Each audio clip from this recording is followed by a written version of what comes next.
Hello, my friends. We're back in my kitchen and we're going to make one of my favorite breads. It's called a cranberry walnut bread. And I absolutely love it. And I hope you love it too. Well, all the ingredients you need is 3 cups of flour. This is 1/4 cups of oats, rolled oats. And we have 3 tablespoons of honey. We have 1 egg. We have 2 tablespoons of butter that you need to have warm.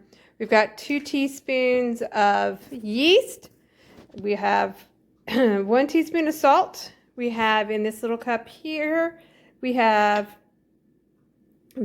half a teaspoon of cinnamon and 1/4 teaspoon of baking soda. This makes a 1.5 pound loaf. And it actually, I think because of the baking soda that's in it, it gets to be a pretty good size. So it almost looks like a 2-pound loaf, but it is only 1.5. You add the cranberries and the chopped walnuts. They recommend to add a cup of cranberries in it and 1/2 cup of walnuts. I usually add more because I think it tastes so much better.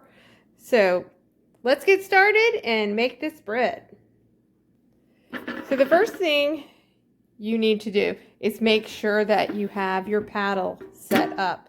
Now this particular bread maker, this is my new bread maker, and what I do love about it is the paddle goes flat when it's done cooking, but to start it off you need it to be upright.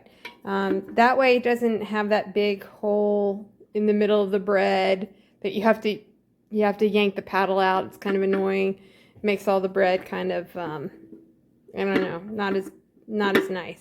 Just make sure your paddle's up, and you do start with your wet ingredients. So I'm going to go ahead and I'm going to also let you know that this recipe calls for buttermilk.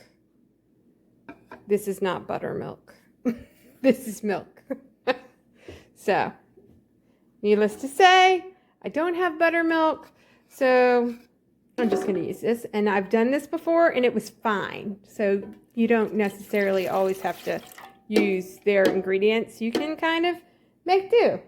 So after that, you're going to put in your honey and your egg. Then we're just going to add the butter.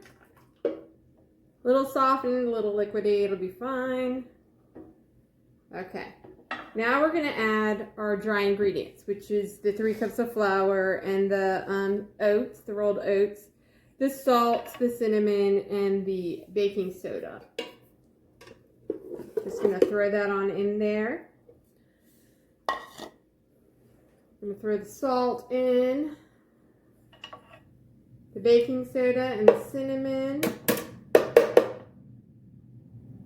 And then the last thing I'm going to put in is the yeast, so that we can, we want the yeast to go in last so that it incorporates, especially when we don't want it to mix with other ingredients it shouldn't mix with. And we want this baby to rise.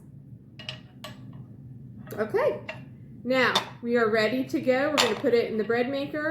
I've got to put my nuts and my dried cranberries into the little basket that holds the nuts, and we'll get back right.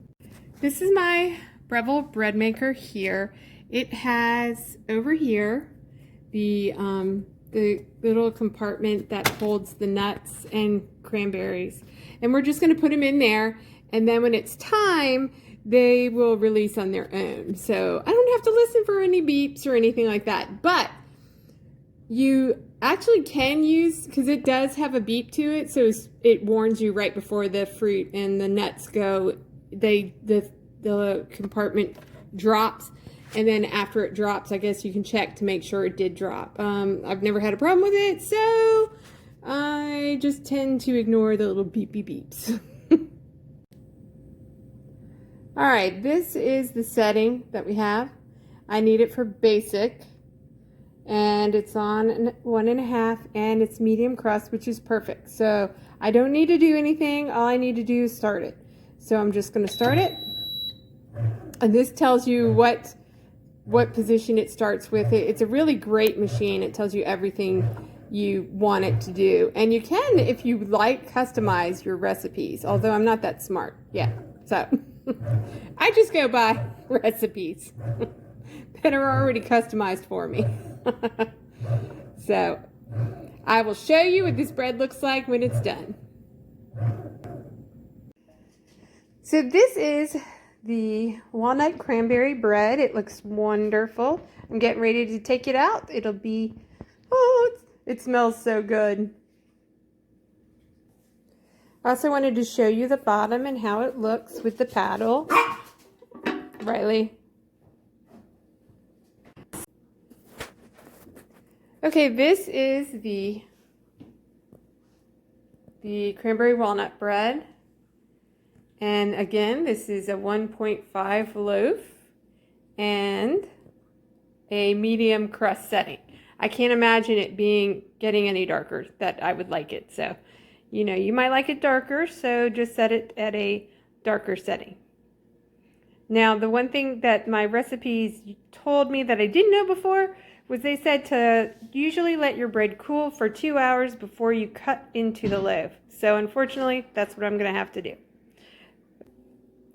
Hello my friends, I'm back. I'm getting ready to cut it. I'm really excited. I've waited as long as I possibly could. And what I wanted to explain is the recipe that we used. You can always switch it up a little bit. You can add wheat flour instead of using the white bread flour. You could add more oats. You can do whatever you want with it. It's just like a base recipe. Just if you want more wheat in it, add the wheat. You don't have to have white flour. It's fine. It's perfectly fine. Do what you want. That's the best thing about making bread. You can definitely just take one recipe and make it your own.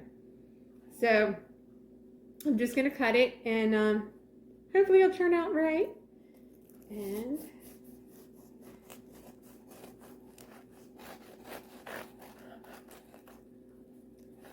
this is one of my favorite breads. The cranberry walnut bread.